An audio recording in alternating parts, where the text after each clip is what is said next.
Cellular respiration has a ton of steps, and it can get pretty confusing easily, but the main thing to remember during all of this is that its purpose is to break down glucose into energy that the cell can use for life. This energy comes mainly in the form of ATP, or adenosine triphosphate. It's important that the glucose is broken down slowly through a series of many small steps, because if the glucose were broken in one single huge step, then that would unleash a ton of energy that could be harmful. There are two types of cellular respiration, and these are called aerobic and anaerobic. Aerobic is the process that occurs when there is oxygen, and anaerobic is what happens when there's no oxygen available. Let's start with aerobic respiration. So we'll start off with a molecule of glucose, okay? And in the cytosol of the cell, a process called glycolysis is going to occur. Glycolysis breaks down this molecule of glucose into two molecules of pyruvate, also called pyruvic acid. Remember, this is happening in the cytosol, so we're not in the mitochondrion yet. So as the glucose is being broken down into two pyruvate molecules, 4 ATP total are produced. But it takes energy to break the glucose down in the first place, which means that 2 ATP are used to activate glycolysis. So since 4 ATP are made but 2 are used up, a net product of 2 ATP results from this process. One important thing to remember is that even though we're on aerobic respiration, glycolysis does not require oxygen. So since it doesn't need oxygen, we'll see it again in anaerobic respiration. Also, the ATP made during glycolysis is produced through substrate-level phosphorylation, meaning that the phosphate of a substrate was transferred to an ADP molecule by an enzyme. Alright, on to the next step of aerobic respiration. This next process is called the Krebs cycle, or citric acid cycle if you want to be specific, and it takes place in the matrix of the mitochondria. The matrix is kind of like a gel inside the mitochondria, but before the two molecules of pyruvate can even go through the Krebs cycle, they have to be converted into molecules of acetyl-CoA. As each pyruvate molecule is being converted, another molecule called NADH is produced. Therefore, 2 molecules of NADH result because there are 2 pyruvate molecules from one molecule of glucose. Now that the pyruvates have been changed into acetyl-CoA, the citric acid cycle further breaks it down into smaller molecules, producing ATP along the way. Here's a diagram of all of the steps of the Krebs cycle, and it looks pretty scary, but the AP exam is not going to test you on all of these steps. You just have to know the important stuff.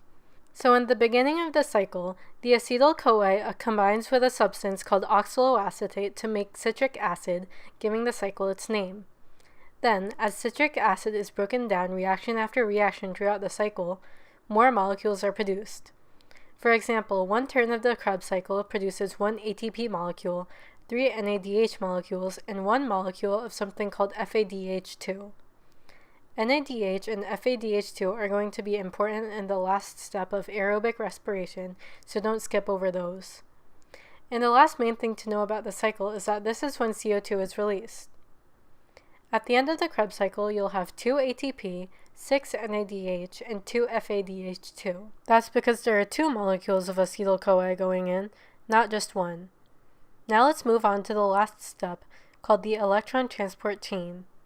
This process relies on chemiosmosis, which is when there's a gradient of ions across a membrane. Basically, the electron transport chain takes place in the inner membrane of the mitochondria, and there are proton pump proteins embedded in the membrane that pump H+ protons from the matrix into the intermembrane space. The intermembrane space is right here, between the inner membrane and the outer membrane of the mitochondrion.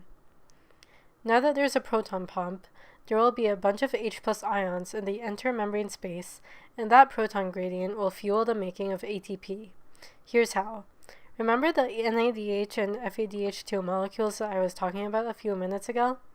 Well, those are really important because they're electron donators, and they deliver electrons to the proton pumps in the membrane.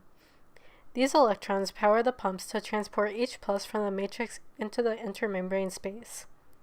An oxygen atom is located at the end of the electron chain, pulling electrons closer to it because it is highly electronegative, which means electrons are attracted to it. At the very end, it combines with protons and electrons to form water, which is a waste product. So as more and more H+ come over to the intermembrane space, they diffuse down the gradient because there's more space in the matrix. They move down the gradient through this ATP synthase channel protein.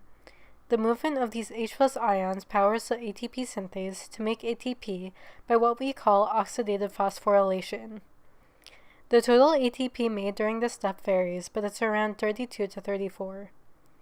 Now that we're done with aerobic respiration, let's move on to anaerobic respiration. This is also called fermentation.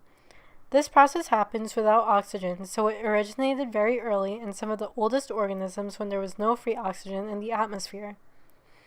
There are two types of fermentation, called alcohol and lactic acid fermentation, and both start off with glycolysis, which we already went over.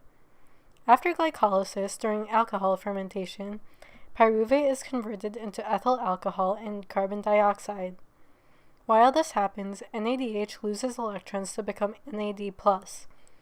That's why NAD+ now has a positive charge. This supply of NAD+ allows glycolysis to keep happening. Lactic acid fermentation is almost the same thing, except instead of converting pyruvate into alcohol, it's converted into lactic acid, and there's no CO2 produced.